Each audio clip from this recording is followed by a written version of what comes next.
ขับไปแถวไหนกันครับเนี่ย เนี่ยวนๆ บางแสน ครับ ฮะจะไปบางแสนให้เลย เฮ้ย เยี่ยมมาก เห็นว่าจะไปพอดี แฮปปี้เลยงั้นฝากเลยไว้ที่นี่ จบ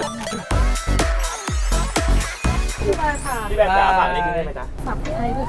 คนสบายฮะ ขอบคุณ คนกันเองอยู่แล้ว ฝากพี่ไอด้วยค่ะ เหมือนมันเป็นห่วงเนาะทำไมอ่ะ รู้จักแบมตั้งแต่เด็กเลย ใช่ เออ ไอ้แบมมันสนิทกับโยไง ใช่แบมอยู่กับโยไงอุ้ยแบมเป็นคนมีแฟนหล่อมาก อุ๊ย เนี่ยแล้วแบม ไหนละเมาละเมาสิ เคยรู้ว่ามีฝรั่ง ใช่ perception คือแฟนแบมเกือบหล่อมาก คือแบมมันเป็นคนน่ารักนะ ใช่ คือด้วยเนเจอร์ของเขาเป็นคนที่เหมือนแบบใครคุยด้วยแล้วแบบสบายใจ ถูก เขาจะแบบไม่ค่อยรีบพูดเขาจะแบบหัวเราะกับทุกสิ่งทุกอย่างได้ง่ายๆ แล้วก็จะเหมือนเป็นฟองน้ำที่แบบว่าคอยซับแบบเรื่อง ซับอารมณ์คนอื่น ซับอารมณ์ คนอื่น เพราะว่าเพื่อนสนิทไอคือทำธุรกิจกับโย ใช่ ก็คือเพื่อนที่แบบสนิทมากที่สุดในชีวิตอ่ะก็จะแบบเขาก็จะอยู่กลุ่มเดียวกับแบมนูอะไรเงี้ยนูก็จะเหมือนแบบฟองน้ำสำหรับไอเหมือนกันคอยซับทุกอย่างแบมก็จะเป็นคนแบบอารมณ์เดียวกัน แสดงว่ารู้จักตั้งแต่ first date เลยป่ะ หรือก่อนอีก หมายถึงกับแบมเหรอ ทั้งกับแบมทั้งกับ ถ้ากับนูก่อน first date อีกโอ๊ตเพราะว่าไอ้อะเรียนกับนูตั้งแต่เข้าปีหนึ่งมหาลัย อ๋อเหรอ ก็คือเป็นเพื่อนที่แบบสนิทเลยด้วยคาแรคเตอร์เขาจะแปลกมากเป็นคนอะไรวะชื่อนูนึกออกปะแล้วแบบตอนแรกแบบนี่คือชื่อจริงของมึงใช่ไหมอะไรเงี้ยก็บอกว่าใช่ตอนแรกก็แบบไม่มีใครเชื่อเลยว่ามึงจะชื่อนูจนไปที่บ้านเขาแล้วคุณพ่อเขาเรียกแบบนูลูกนูอะไรเงี้ยแบบเฮ้ยมีมนุษย์ชื่อนู นูจริงนี่หว่า นูจริง มึงไม่ได้สร้างชื่อขึ้นมา แต่เป็นออริจินอลชื่อเขา แล้วกับโยล่ะกับโยล่ะ กับโยก็ตั้งแต่โยเข้าวงการใหม่ๆที่โยมาสนิทกับกิฟซ่าเกอร์ลี่เบอร์ ใช่ รี่เพราะว่าเป็นเพื่อนกิฟซ่า ใช่ แต่ว่า ก็ มัน เลย นี่ รู้ มัน จักโย นี่มันคือข้ามค่ายนะ ข้ามค่าย ฝั่งนู้น RS ฝั่งนี้แกมมี่ส่วนใหญ่เขาจะ สมัยก่อนใช่ไหม เป๊กเป็นด้วยไหม เป๊กเปรมด้วยเป๊กเปรมก็เป็นรุ่นน้องให้แต่จะบอกไม่มีปัญหา เป๊กเปรม เพราะสมัยเด็กๆอ่ะไอ้อะชอบไปหากิฟที่อาคารเชษโชศักดิ์ที่ไอ้ ใช่ ไม่มีปัญหาเพราะจริงๆก่อนไอ้เข้าแกรมมี่เว้ยไอ้อะเป็นเด็กเทรนของ RS มาก่อน เอ้า ไม่รู้ ไม่รู้ นี่รู้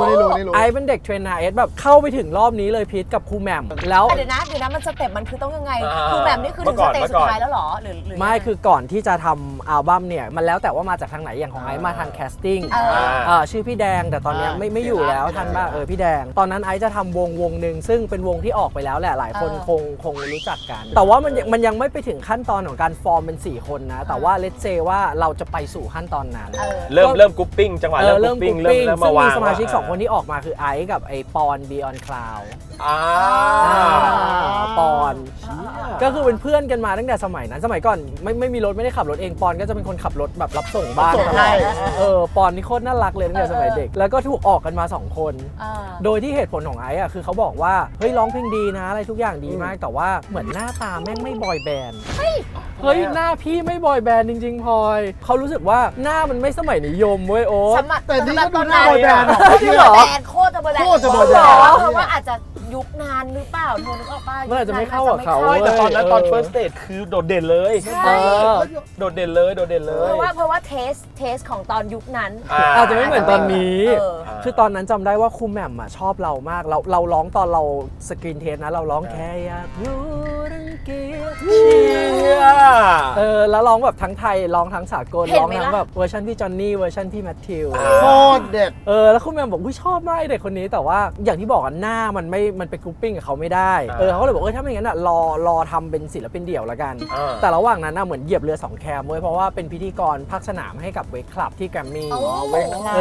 ทำรายการแบบการไม่โชว์ไอซีนเป็นภาคสนาม เดี๋ยวก่อนนะอันนั้นคือก่อน first date อีก ก่อน first date ทุกอย่าง แต่ก็ยังวนเวียนอยู่แถวๆนี้แล้วนะ วนเวียน ภาพแรกจะจำได้ก็คือจำ ก็ first date ใช่ไหมครับ ใช่ ตอนนั้นก็ first date มันเทปสุดท้ายของปีพอดีเขาประกวดกันมาทั้งปีแล้ว first date มีพี่ป๊อปปองกูลด้วย มีป๊อปด้วย คือแกก็ประกวดกันมาทั้งปีแล้วทั้งพลอยแล้วทีเนี้ยพี่ไอ้อะใน perception ของเราสมัยก่อนอะเวทีการประกวดมันจะไม่ได้มาเป็นนักร้องแบบนี้เว้ยการที่จะได้มาเป็นนักร้องในสมัยไอ้นะมันจะต้องเป็นเด็กถ่ายโฆษณามาเหมือนแบบเฮ้ยนายแบบนางแบบอะไรว่ากันไปอะไรเงี้ยและอันนี้ก็มาจากสายนั้นคือมาจากเริ่มจากถ่ายโฆษณาอะไรมาก่อนเพราะฉะนั้นในหัวพี่เว้ยน้องพลอยพี่ก็จะคิดว่าไม่กูต้องได้เป็นนักร้องจากการที่กูเป็นนายแบบ อยู่แล้ว โอ้ยจะมาประกวดแล้วเป็นนักร้องได้ไง กูต้องในแบบอยู่แล้วป้า แบบนั้นไม่ได้สักทีเว้ยไม่สุดแบบ แต่ว่า first date ตอนนั้นมันดังมากเลย มันดังมากพี่โอ๊ต ดังมาก แต่อันนี้คือเรื่องก่อนหน้านั้นคือพี่ใน first date เนี่ยเขาก็แบบรักเรามากเขาก็ส่งเดโมเราไปที่ค่ายไว้สมัยก่อนเป็นแกรมมี่แกน พี่ๆในแกรมมี่แกนก็ฟังแล้วบอกมันร้องเพลงพอนะแต่เสียงแม่งไม่มีเอกลักษณ์ ว้าย นี่พูดแบบนี้แต่ผลปรากฏตอนพี่มาประกวด First Stage กรรมการเซตเดิมที่อยู่แกรมมี่แกนตอนนั้นมาตัดสินแล้วพูดกับพี่ว่านี่แม่งเสียงมีเอกลักษณ์มากแปลว่าในเดโมแม่งแบบคนละเสียงเหรอวะ หรือว่าวิธีการอัดหรือเปล่า อาจจะเป็นอย่างงั้นอาจจะเป็นอย่างงั้นเ แล้วภาพเคลื่อนไหวกับสิ่งที่เราเห็นตรงหน้ามันไม่เหมือนกันไง ใช่น้องพล ชุด อย ส่งผมไง คิดว่า แล้วผมส่ง ผมส่งคน ผมส่งคน คนส่งแก๊สอะไร ก็ถือเป็นเส้นทางแต่ก็สนุกดีในที่สุดก็ได้มา First Stage แล้วก็ไม่ได้ไปต่อกับตรง RS เด็กๆหลายคนอาจจะไม่ทัน First Stage เรา First Stage เล่าให้ฟังหน่อยว่า First First Stage Stage นี่ Show มันคืออะไรฮะ First Stage Show เนี่ยเป็นเวทีการประกวดหานักร้องตอนนั้น แต่ต้องบอกว่า First Stage เนี่ยสมัยก่อน GMMTV เนี่ยเขาเรียก Grammy Television ทำรายการนี้ขึ้นมา ละเอียดถูกต้อง คือมันจะเป็นยุคที่แม่งทำพวกเกมวัดดวง ประมาณนั้น สมัยก่อนอ่ะทีวีอ่ะมันใหญ่กว่าออนไลน์ ครับผม เพราะฉะนั้นทุกอย่างอ่ะก็คือจะเป็นทีวีทั้งหมด ใช่ รายการทั้งหมดที่เกิดขึ้น คือนี่ยุคก่อนเคเบิลเลย ก่อน ก่อน แล้ว เลย แล้วก็ทุกอย่างอ่ะจะอยู่บนไลฟ์ก็คือพูดง่ายถ้าจะประกวดก็เห็นกันไปคนไปดูร้องสดกันเลย สมัยนั้นรีแอลิตี้โชว์มันจะฮิตมาก จะไม่มีการ แบบเห็นชัดๆ ร้องผ่านทีวี แล้ว ไม่มี First Stage เนี่ยมาก่อน The Star มาก่อน Academy Fantasia โอ้ คือเริ่มประกวด ซึ่งเป็นคล้ายๆกันไหม มันจะไม่คล้ายกันเพราะ First Stage มันไม่โหวตเว้ยน้องพีท คือเราไม่ต้องไปนอนด้วยกัน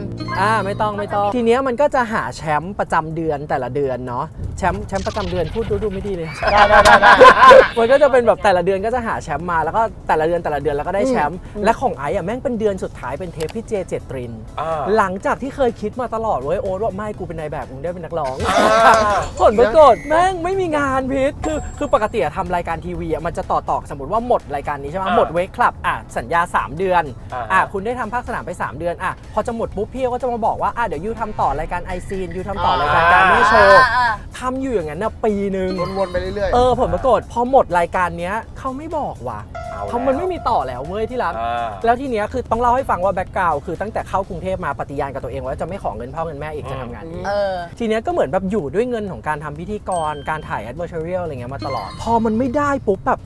ทำไงดีวะ แม่งเครียดแล้ว ทุกคนแม่งบอกเราร้องเพลงเพราะทุกครั้งที่ไปถ่ายรายการคนให้ร้องเพลงให้ฟังตลอดแต่ว่าส่งเดโมไปไม่ผ่านสักทีก็เลยรู้สึกว่าไม่ได้แล้วเราจะมานั่งคิดว่าเป็นในแบบแล้วมาร้องเพลงไม่ได้แล้วก็รู้สึกประกวดแล้วกันและเชื่อไหมว่าชีวิตแม่งไม่มีคนจำได้เลยนะโอ๊ตแต่วันที่ไปประกวดแม่งแบบรับสมัครแบบตอน7 โมงเช้าถึง4 ทุ่มอย่างเงี้ยเราก็ไปยืนรอแบบรับสมัคร เราเจอโปรแกรมที่ประกวดเนี่ยเราไปเจอที่ไหนก่อน เราเข้าตึกเราเจออยู่แล้วเพราะเขาประกวดมาทั้งปี มันแปะป้ายอยู่แล้ว ใช่ก็นี่ไงมีพี่ป๊อป ข้าง แค ใน ลอ ลิฟต์ รี่ ข้างในลิฟต์ ใช่พี่ป๊อปแคลอรี่ซึ่งประกวดไปแล้วของเดือนใดเดือนหนึ่งแล้วก็ชนะได้แชมป์ไปแล้วรอชิงแชมป์ออฟเดอะเยียร์ซึ่งในแต่ละเดือนเนี่ยก็จะมีศิลปินต้นแบบที่เป็นโกอย่างของพี่ป๊อปศิลปินต้นแบบเขาเป็นพี่แบงค์แครช เดี๋ยวก่อนนะแล้วฟอร์แมตก็คือสมมติมีศิลปินต้นแบบนักร้องทุกคนต้องเลือกเพลงเขามาร้อง ใช่ร้องเพลงเขา โอเค แล้วก็ในเดือนหนึง แล้ว ประกวด ศิล กัน ปิน ได้เป็น จะเป็นคนตัดสิน ศิลปินคนนั้นจะเป็นคนตัดสินด้วย ใช่ เขาได้พี่เจ ไอ้ได้พี่เจเจตริน โอเค อุ้ยหนูจำได้ แต่ไม่แต่ว่าก็มีความตอนนั้นถ้าพูดถึงก็มีความพี่ ก็ เจ มีความใช่อยู่นะ มีความลูกพี่เจอยู่เต้นได้ร้องได้ ซึ่ง รอ เนี่ยจะเล่าให้ฟังว่าไอ้รักพี่เจมากด้วยความที่ไอ้ชอบพี่เจอยู่แล้วเว้ยก็เลยเนี่ยมันเป็นเทปที่ใช่เลยต้องมาเทปพี่เจแต่ประเด็นคือในหัวไม่คิดว่าเราจะสามารถชนะได้เพราะการประกวดร้องเพลงสมัยก่อนมันยังเป็นยุคแบบโอ้ นึกออก เป็นที่ร้องเพลงใหญ่อยู่ มันไม่ใช่แบบละไอ้ไปร้องเพลงของพี่เจคือร้องฝากเลี้ยงฟ้าให้เธอ เลี เลี้ ย ย น ง โด ดู อ้าวเลย แต่ฉันว่าพี่เจน่าชอบจริตนี้มากกว่าหมายถึงว่าตัวพี่เจเองความแบบ สนุกเอเน สนุกสนาน เขาเป็นเอเนเตอ เอ ร์ ใช่ คนจะมา ไม่แต่ว่าตอนนั้นเขารอเธอ เขาหล่อเถอะไง อาจารย์ไอ้เขารอเธอ เป็นใสเป็นไรไง โอ้สาวกรี๊ดตอนนั้นน่ะคนมันรักเนี่ยโอ้โห คนมันรักใช่ แล้วพอตอนนั้นได้พอได้แชมป์เดือน ได้แชมป์เดือนก็มาประกวดปีก็ได้แชมป์ปี นอกจาก2คนเนาะ ครับ ก็มีพี่ป๊อป มีพี่ตั๊กกะแตนชลดา ไอป๊อปอย่างเงี้ยอยากรู้มีใครคนอื่นที่ มี โดดเด่นไหม น้องปุ๊กปิ๊กใช่ ชอบเพลง อุ้ย ปุ๊ก เพล ปิ๊ ง ก เราร้องเลยนะ อีก แล้วที่น้ำตายังไหลที่หัวใจสั่น โอ้โหเป็นโคตรเพราะ คือ First Stage เป็นอัลบั้มที่เพลงดังเยอะมากนะ แล้วก็มีพี่ตั๊กกะแตนชลดา มี มี พี่ตั๊กกะแตนชลดา ซึ่งอันนั้นก็ประกวดเฟิร์สเซเหมือนกัน ใช่ เชี่ย แต่จะเล่าเบื้องหลังเบื้องลึกให้ฟังซึ่งโอ๊ตน่าจะรู้จากพี่ป๊อปแล้วเด็ก First Stage เป็นเด็กที่เคว้งคว้างนะเว้ย ทำไม เพราะว่าย้อนกลับไปก็คือเราประกวด First Stage มันเป็นเวทีที่เป็นรายการทีวีผลิต ไม่ใช่รายการที่ GMM Grammy ผลิต เพราะฉะนั้นแกนกลางของรายการเนี่ยไม่มีสัญญาใดๆทั้งสิ้นจบรายการจบทำเพลงให้หนึ่งเพลงจบแล้วแยกย้ายแล้วนอกนั้นชีวิตยูจะเป็นยังไง แล้วแต่ค่ายจะมาช้อปปิ้งเพราะเราไม่ได้มีสัญญาใหญ่กับแกรมมี่ เพราะเราไม่ได้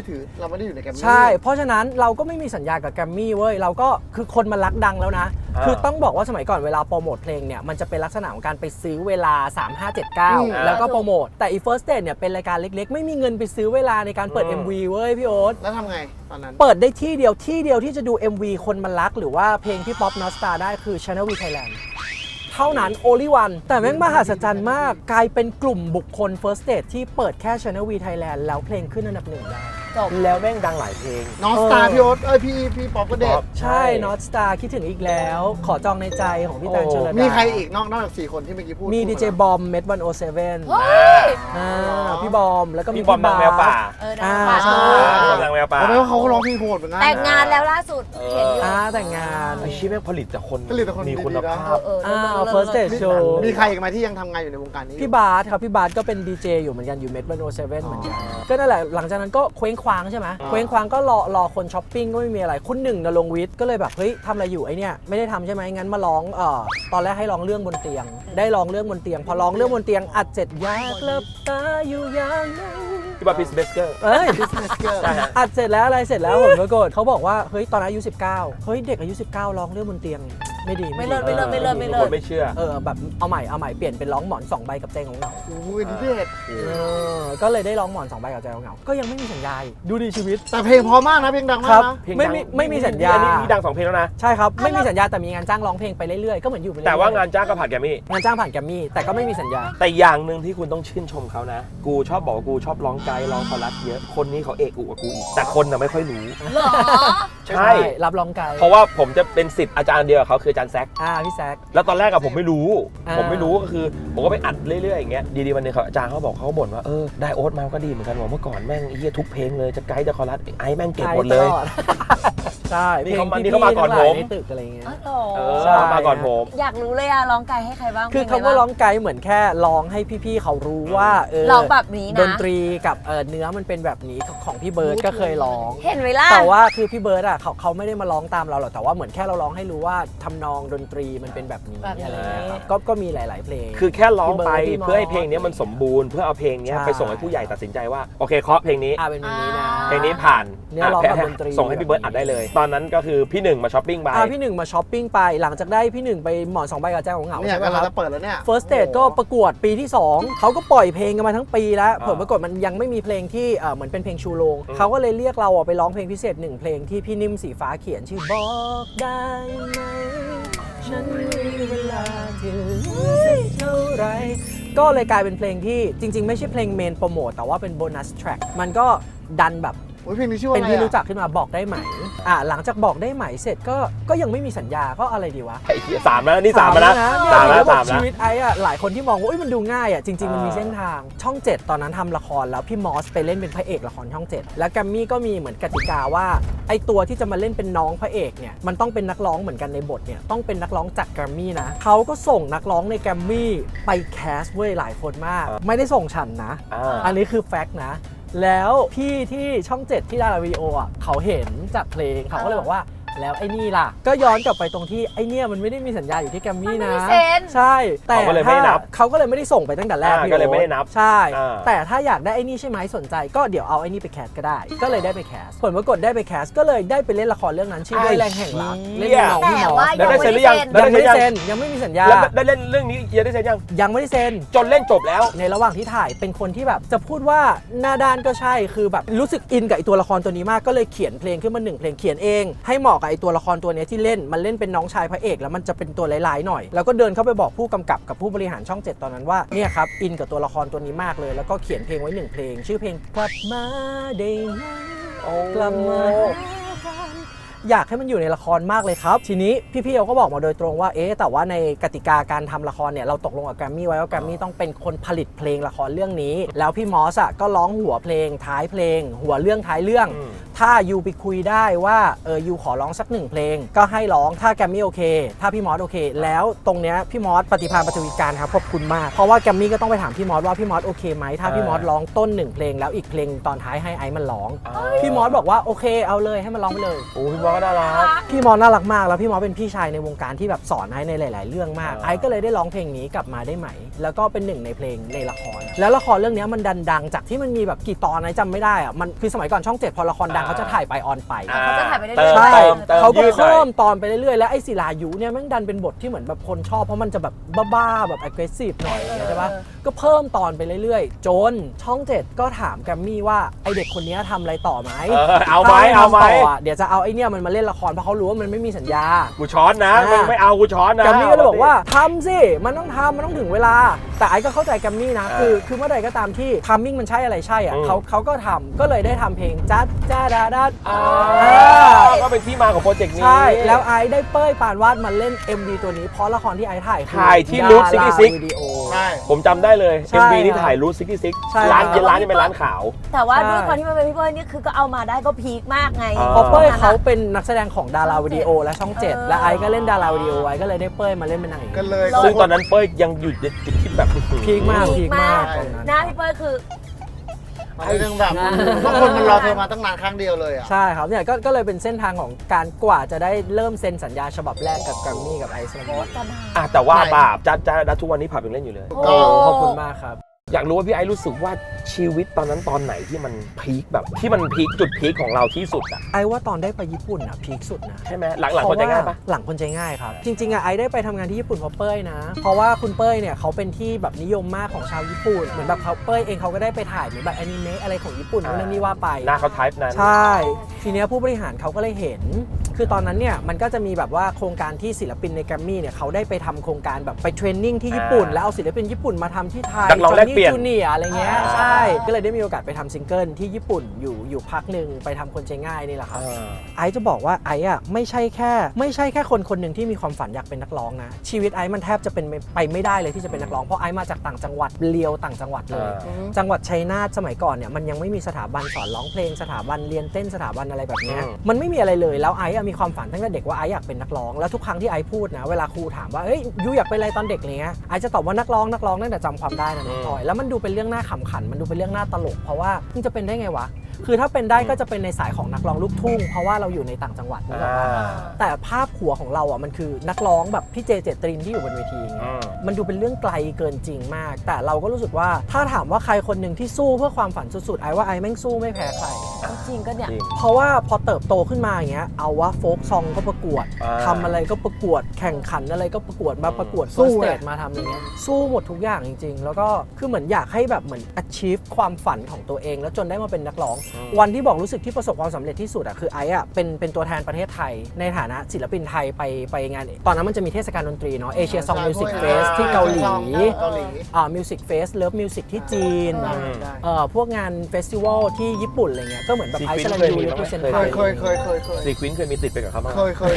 ไปอยู่แล้วสิควิน เคยอยู่ ก็ในฐานะของการเป็นศิลปินเราได้ไปยืนอยู่ตรงนั้นนะไอรู้สึกว่ามันไกลกว่าความฝันที่แบบมากๆก็เลยรู้สึกว่ามันน่าจะเป็นจุดที่เรารู้สึกว่าเราประสบความสำเร็จที่สุด ตอนนั้นที่อยู่ชัยนาทนี่อยู่เมืองอะไรฮะกวางโจวหรือว่าอยู่ ไม่ใช่หน้า ไม่เห็นรายการเดี๋ยวมันเครียดรายการเดี๋ยวมันเครียด ใช่ กูดึงมุดขึ้นมาหน่อย แต่พอหลังๆแล้วเนี่ยจากที่ฟังเพลงมาเยอะๆเนี่ย จ้ะ หลายๆเพลงเด็กเอาไปประกวดเยอะมากเลยนะครับ แพ้แล้วพานที่อะไรอย่างเงี้ยที่มันแบบ เออ ร้องแล้วคอแตกเยอะๆอะ เฮ้ยไออยากขอบคุณทีป๊อปตอนนี้ได้ไหมอ่ะ เออ คือพี่ไอจะบอกว่าพี่ไออะขอบคุณจริงๆนะพี่ไอโคตรดีใจทุกครั้งเลยที่แบบได้ยินเด็กๆยุคนี้แบบเอาเพลงพี่ไอเพลงอะไรก็ตามไปร้องอ่ะ เพราะการที่เขาเอาเพลงไปร้องอย่างปีที่แล้วที่คนมารักมันบูมขึ้นมาอย่างเงี้ยหรือน้องพลอยชมพูเอาแพ้แล้วพานไปร้อง โอ้โห หรือ สุด ใช่ไหมหรือว่าใครก็ตามแบบเอาเพลงพี่ไอไปร้องอะไรเงี้ยมันคือการแบบต่อชีวิตลมหายใจให้เพลงอ่ะ ใช่ เพราะเพลงให้มันดังให้ตายในอดีต ชุบชีวิตขึ้นมาใหม่ ใช่ ในเวอร์ชันใหม่ ถ้าไม่มีคนเอาไปร้องมันก็จบอ่ะ ใช่ เพราะฉะนั้นตอนนี้แบบฝากน้องๆ ๆใครอยากร้องเลยนะ เอาไปร้องเลยฝาก ก็กูเอาแบบไหนที่เธอรักไปร้องอ่ะทุกวันนี้ซิล10 งานนะเดือนหนึ่งอ่ะ หรอ จริง มันสร้างคน ซิลตอนนี้ เลย คือ10 งาน เอา จะต้ งี้ องทำแบบไหน คุณ อะไรอะ คุณ ใช่ คิตติน่าแซ่แต้อะที่เอาเพลงแม่เจนไปร้องอ่ะทุกวันนี้แม่เจนก็กลับมามีคอนเสิร์ต เออ หรอ ใช่จริงมันชุบชีวิตจริงๆนะ มันชุบชีวิต และอีกตอนหนึ่งที่คุณพีคเหมือนกั ครั น บ อันหลังจากคนมารัก Bake of Ice เบคออฟไอ โอ้โห เอาไปคือโคตรใช่ สุด เบคออฟไอนี่เป็นอะไรที่ไอว่ามันลงตัวมากนะ มาก ก็คือเราไปร้องเพลงด้วยกันในงานประกาศรางวัล Channel V อ่า แล้วตอนนั้นพี่เล็กบุษบาเขาบอกว่าทำโชว์ พิเศษของแกรมมี่ก็เอาไอ้3คนนี้มันร้องเพลงมันดูแบบโหยหวนหอม มันร้องเก่งทุกคนร้องเก่งทุกคน เอามันมาร้องด้วยกันแล้วกันวะ3คนร้องอย่าทำให้ฟ้าผิดหวังและอีตอนซ้อมนะจะบอกให้ฟังเลยนะตอนซ้อมเนี่ยทุกคนก็แค่จากกันวันไหนฟ้าคงเจอ ร้องอยู่ในสั้นกันหมดเลย แค่นี้โอ๊ตพอร้องจริงไอออฟจากกันวันไหน ไอ้สัตว์แม่งวางงานแม่งวางงานไอ้เหี้ยแม่ง ใช่ วางงาน แล้วมันมาแล้วอ่ะพลอยเราจะยอมได้ไงเป๊กกับไอซ์ก็ต้อง งัดมา ต้องหารูเข้าเอาต้องหารูเข้าเอา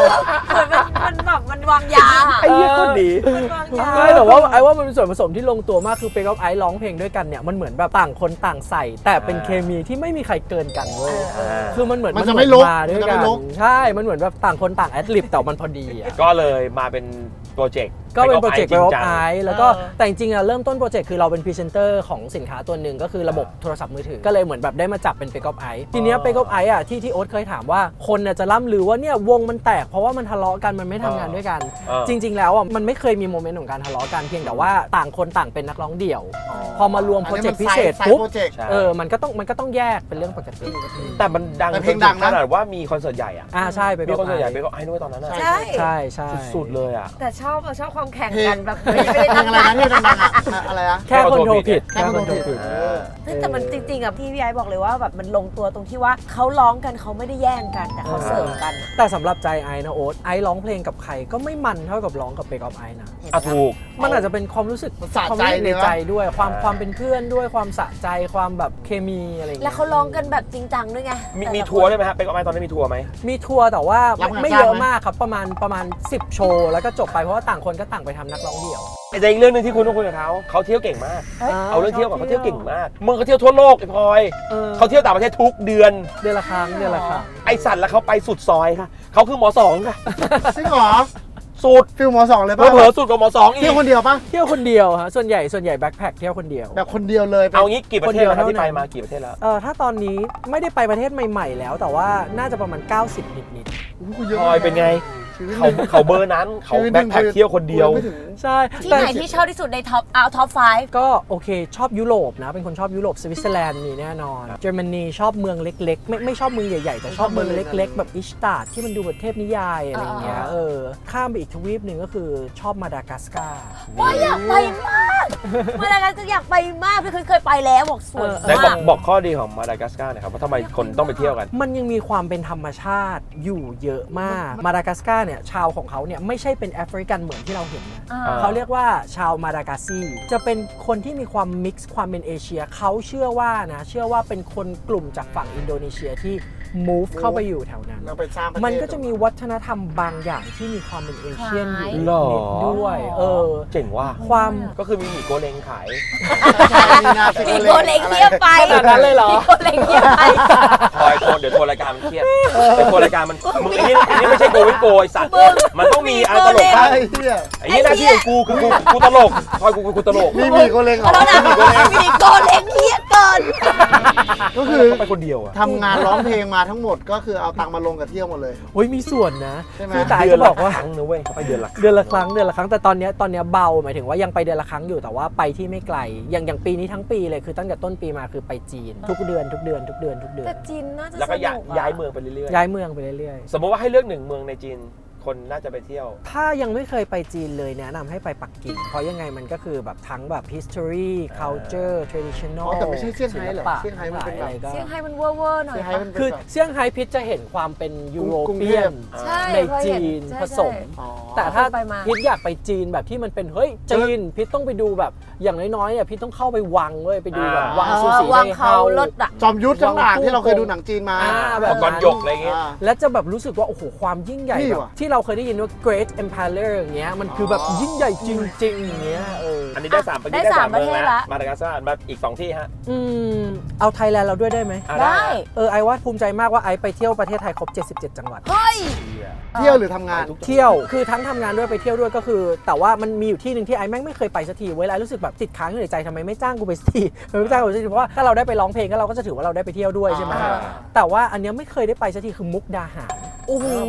เหมือนเขาก็จัดงานแหละแต่ว่าด้วยงานอาจจะไม่ได้เหมาะกับคาแรคเตอร์เราอะไรเงี้ยก็ไม่ได้ไปสักทีก็เลยตั้งใจมีอยู่ครั้งหนึ่งแบบเอาวะตั้งใจฉันจะไปมุกดาหารเพื่อให้ครบ77จังหวัดก็เลยตั้งใจไปแล้วเชื่อไหมว่าวันที่ไปถึงมุกดาหารแล้วไปยืนอยู่ตรงวัดของเขาอะเหมือนชีวิตคนที่มันเอนไลเทนด้วยแบบ77จังหวัดแล้วเหมือนมีแสงส่องมาแบบถ้าเป็นแรกคือเลเวล9แล้วแล้วมันมีความสุขในใจจริงๆนะเหมือนใครไม่รู้สึกไม่รู้แต่ใจเราเองมันรู้สึกเหมือนแบบชุ่มเหมือนมีน้ำชโลมใจว่าแบบเฮ้ยครบแล้วเว้ยอะไรเงี้ยชอบจังหวัดไหนสุดมุกดาหารไม่ใช่ชอบภูเก็ตครับรู้สึกภูเก็ตเป็นบ้านหลังที่สองภูเก็ตทำไมถึงชอบภูเก็ตอ่ะพูดด้วยความที่รู้สึกว่าแบบเขาไปเที่ยวแบบสไตล์แบบมาดากัสการ์อยู่ดีจบที่ภูเก็ตกูงงนิดนึงไม่จริงๆชอบเที่ยวหลากหลายมากแต่ว่าภูเก็ตคือเป็นคนชอบกินด้วยแล้วก็ชอบแบบไวฟ์ของแบบทะเลเมืองอาหารการกินผู้คนแล้วก็รู้จักพี่ๆที่ภูเก็ตหลายๆคนด้วยที่เรารู้สึกเหมือนเป็นครอบครัวเราภูเก็ตแล้วเหลืออีกที่นึงค่ะเรียกหูยากมากเลยพอบอกว่าจะต้องอีกที่หนึ่งใช่ไหมแล้วเขาไป90ประเทศแล้วอันนี้คือเขาฝั่งยุโรปฝั่งเอเชียพวกนี้แหละเอเชียแล้วแอฟริกาแล้วอียิปต์ตูรกีเหลือฝั่งนั้นนิดนึงอะไรอย่างเงี้ยอีกที่หนึ่งนะคือดีใจที่ได้ไปอย่างนี้ดีกว่าแต่ไม่แน่ใจว่าชอบมากไหมแต่ดีใจมากที่ได้ไปก็คือเลบานอนหรอไปเลบานอนเด็ดหรอประเทศที่มีรากฐานทางวัฒนธรรมที่ยาวนานมากแล้วก็น่าเสียดายมากที่หลายๆอย่างที่เราเคยได้มีโอกาสเห็นก็ได้ปัจจุบันก็ไม่มีแล้วอะไรเงี้ยเพราะว่าด้วยภาวะสงครามกลางเมืองอะไรเงี้ยไอ้คุณควรทำพอดแคสต์นะจริงเขาเล่าสนุกมากนั่งคุยเลยไม่ได้รู้สึกเป็นคนไม่แซ่บป่ะเป็นคนแบบไม่คือเล่าสนุกเนี่ยคุยเล่าเสียงเย็นๆอย่างเงี้ยแหละอย่างล่าสุดผมไปงานที่ฟาโรสอ่ะผมชอบมากเลยผมชอบความเนิร์ดของเขาที่พูดเรื่องเนิร์ดให้แม่งสนุกคือมันไม่ต้องตลกก็ได้แต่ว่าฟังแล้วรู้สึกว่าไอ้เชี่ยมันนี่มันคนฉลาดคุยกันเมื่อกี้พ่อยังบอกไอ้ตอนต้นรายการอ่ะเนี่ยตอนต้นที่เราสัมภาษณ์อ่ะแค่น่าฟังมากเลยคือเขาเล่าไปเรื่อยๆแล้วเขาเป็นคนเล่าเรื่องชีวิตสนุกมากเล่าเรื่องละเอียดอ่ะเล่าเรื่องละเอียดแล้วมันน่าฟังเพราะว่าทำได้ขอบคุณครับได้ค่ะอยากให้ทำแล้วตอนนี้คุณทำอะไรอยู่บ้างฮะตอนนี้ทำอะไรบ้างตอนนี้เหมือนอยู่แกมมี่โกใช่ครับตอนนี้กลับมาทำเพลงขอบคุณคุณฟ้าใหม่ดำรงชัยธรรมครับขอบคุณคุณน้ำนรมนครับคือตอนที่ตัดสินใจไม่ทำเพลงแล้วไปร้องเพลงละครอ่ะก็คือตั้งใจแน่วแน่มากว่าไม่ทำยังไงก็จะไม่ทำแต่เพลงละครที่คุณไปร้องก็ดังอีกเถอะขอบคุณมากก็มีคลากันใช่บุพเพสันนิวาสสัญญาการฉลองหัวใจให้เธอก็ดังหมดนะว่าไปคลากันทีเนี้ยก็กลับมาขึ้นคอนเสิร์ตแกรมมี่ RS นี่แหละพี่โอ๊ตหลายๆคอนเสิร์ตติดกันแล้วก็ไปกอล์ฟไอซ์ด้วยคุณฟ้าใหม่กับคุณน้ำเขาเลยมาคุยว่าจริงๆไอซ์เป็นนักร้องที่ประหลาดมากเว้ยเหมือนไอซ์อยู่เรื่อยๆมาเรียงแต่สิ่งที่ไอซ์มีตลอดชีวิตนี้ของการเป็นนักร้องคือไอซ์อยู่ในบิสเนสของการร้องเพลงที่เรียกว่างานจัดเลี้ยงภายในถูกครับและไอ้ต้องให้คุณคืออะไรไม่เข้าใจงานเลี้ยงภายในนี่ต้องให้คุณไอ้ก็เลยก็คืออยู่ตลอดคือไปเล่นตลอดคือเขาเป็นศิลปินพวกงานปิดคือเขาเป็นศิลปินที่พอคนมาแล้วด้วยเพลงเขาอ่ะมันสนุกแล้วเวลาเขาโชว์เป็นคนโชว์สนุกเอนเตอร์เทนทีเนี้ยไอ้แม่งก็เลยฟังก์ชันเดียวกับพี่เจอ่ะพี่เจครับฟังก์ชันเดียวกันคือหมายถึงว่าเป็นแบบฟังก์ชันเดียวกันก็เลยกลายเป็นว่า20 ปีที่อยู่แกรมมี่มาเนี่ยไอ้แม่งเป็น1 ใน 5ของนักร้องที่มีงานจ้างของตึกคุณฟ้าใหม่เขาก็เหมือนเขาถึงเวลาที่เขาเอาตัวเลขมาเขย่ารวมดูเขาเลยแบบเฮ้ยไอเนี่ยมันไม่ได้ทำเพลงของตัวเองมันนานมากแต่ทำไมยอดงานจ้างมันยังอยู่วะเนี่ยก็คือมันอยู่ในก้อนงานเลี้ยงภายในนี่แหละเขาก็เลยบอกว่าเฮ้ยแล้วทำไมมันไม่เอาตัวเองกลับมาทำเพลงอีกทีเหมือนลงทุนตัวเองในสื่ออีกทีเพื่อที่จะให้โอเคยูสบายใจที่อยู่ในงานเลี้ยงภายในก็อยู่ไปแต่ยูเอาตัวเองกลับมาอยู่ในสื่ออีกทีสิเพื่อที่มันจะได้งานเลี้ยงภายนอกด้วยไงตอนแรกก็แบบคำตอบเดิมเลยว่าแบบไม่ถ้ามาทำเพลงแล้วเพลงมันเจ๊งเนี่ยโอ้โหใจมันจะสลายมากมันทำไม่ได้คุณฟ้าใหม่เขาเลยบอกว่าคุณลองเปลี่ยนความคิดใหม่สิคุณน้ำนรมนก็บอกว่าคุณลองเปลี่ยนความคิดใหม่สิคิดแค่ว่าคุณน่ะมาสร้างผลงานเว้ยแล้วมันจะมาหรือไม่มาก็ไม่รู้มันก็เสมอตัวกับความที่คุณเป็นไอซ์สรัญยูแล้วคุณก็มีงานเลี้ยงภายในไว้ใจไอซ์สรัญยูของคุณอยู่เนี่ยเหมือนเดิมแต่คุณมาสร้างแมททีเรียลใหม่ๆคุณต้องมองมุมกลับว่าอายุคุณขนาดนี้แล้วว่าคนทุกคนแม่งทำเพลงดังทุกเพลงเป็นไปไม่ได้แต่คุณต้องมาสร้างผลงานใหม่ๆเพื่อที่จะให้มันแบบมีให้ไอซ์สรัญยูเนี่ยยังอยู่ต่อไปได้อีก10 ปี20 ปีว่ากันไปตลอดใช่แบบนั้นก็เลยว่ะตัดสินใจกลับมาแล้วคุณฟ้าใหม่ก็บอกว่าผมรับปากว่าคุณกลับมาผมจะทำใหญ่คำว่าทำใหญ่ก็คือลงทุนไอ้กลับมาทำซิงเกิลแรกเมื่อปีที่แล้วก็คือยกมาทั้งส่วนที่น้องโยชิเป็นนางเอกคำว่าลงทุนของเขาก็คือเฮ้ยเขาทำใหญ่จริงทั้งตัว MV ทั้งมีเดียโปรดักชันเขาปิดจอ LED แยกอโศกแล้วก็อัด MV ยิง MV เงี้ยว่ามันจริงเหมือนที่เขาพูดว่าไอ้รู้สึกว่าท ถ้าเราเปลี่ยนมุมมองกลับนะว่าเพลงแม่งจะเจ๊งแน่เลยกูไม่กล้าทำกับการมองว่าเฮ้ยแต่มันคือการเอาตัวเองกลับมาลงทุนทำเพลงอีกทีเหมือนให้กำไรชีวิตตัวเองอีกที กลับมาลงสนามอีกทีนึง มันได้นะเว้ยพี่โอ๊ตมันก็ ใช่ คือเพลงมันอาจจะไม่ได้มาขนาดที่แบบเราคาดหวัง แต่ว่ามันก็มีมาร์เก็ตของมันนะ มันมีมาร์เก็ตของมันให้มันมีมาร์เก็ตของมันน่ะก็เลยรู้สึกว่ะตอนนี้พอกลับมาทำตอนนี้ทำเพลงทุก 4 เดือน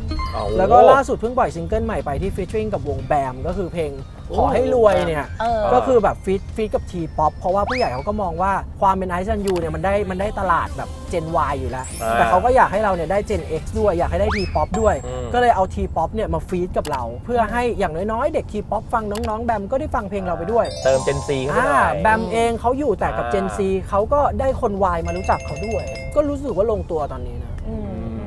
แต่ว่าแอบชอบเพลงลูกทุ่งนะ ชอบไหม เพลงที่ ชอบไหม ชอบเพราะว่า ชอบ เพราะว่าสนุกดีแล้วเขาทำได้ดีด้วย มันก็มีความโจ๊ะ ทำได้ดี คือได้บรรยากาศเก่าๆกลับมา ใช่ มีกลิ่นเก่าๆกลับมา คือตอนแรกควายบอกจะไปอยู่แกรมมี่โกลด์เนี่ยคนแม่งตกใจคิดว่าจะร้องลูกทุ่งแบบ100%เลยอะไรเงี้ยแต่จริงๆอย่างในค่ายไอ้เงี้ยก็จะมีน้องมินตราใช่ไหมเพลงว่าวนะแล้วก็น้องแพรชนาที่ร้องคลื่นนะมันจะเป็นป๊อปที่มีกลิ่นของความเป็นลูกทุ่งมันจะไม่ใช่ลูกทุ่งแบบเอาซะเลยอะไร ตอ เงี้ น ย นี้มันอะแดปไปหมดแล้ว ลู ลูกทุ่งสมัยนี้ก็ไม่ได้ลูกทุ่งจ๋าเถอะ ก็ ก็เป็นลูกทุ่งสตริง ป๊อป ลูก แล้ว ทุ่งอินดี้ ลูกทุ่งป๊อป ใช่ ป๊อปสุดๆเลยบางทีอะลูกทุ่งอะ จริง ชอบมีเต้นมีเต้นอะไรแบบเหมือนทีป๊อปเต้นกันอะ ซึ่งไอ้หวังใจไว้ตอนนี้ว่าขอให้ความรู้สึกไอ้มันอยู่อย่างเงี้ยตลอดนะเพราะว่ามันเป็นความรู้สึกของความรู้สึกที่เรารู้สึกอิ่มแบบมีความสุขอิ่มแบบทำได้เรื่อยๆแต่ว่ามีความสุขอะไรเงี้ยคือไม่รู้ว่าชีวิตมนุษย์เติบโตไปมากกว่านี้มันจะมีเรื่องอะไรเข้ามาอีกในชีวิตแต่ก็เลยอยากให้มันเป็นความรู้สึกที่มันดีๆของเราตอนนี้แล้วมันเป็นโมเมนต์ที่เราจำเพื่อที่เมื่อใดก็ตามที่ในอนาคตถ้าเจออะไรที่มันแบบไม่ใช่อย่างเงี้ยจะได้จำว่ามันมีดีๆเว้ย ขอเชียร์ให้ทำพอดแคสต์นะคะ ใช่ เพราะว่าฟังแบบมันน่าฟังอ่ะอยากฟังว่าจะเล่าอะไรต่อเนี่ยสนุกอ่ะ เนี่ยฟังเรื่องเพลินไหม เพลิน เที่ยวเรื่อง อยากฟัง เดี๋ยววันนี้ไอ้ไปบางแสนต่อคนเดียวนะ ไปบางแสนต่อคนเดียวค่ะ คือไอ้ชอบไปไหนมาไหนคนเดียว ใช่ไหมล่ะ อิสระกับพวกเราเยอะ อิสระกับพวกเราเยอะ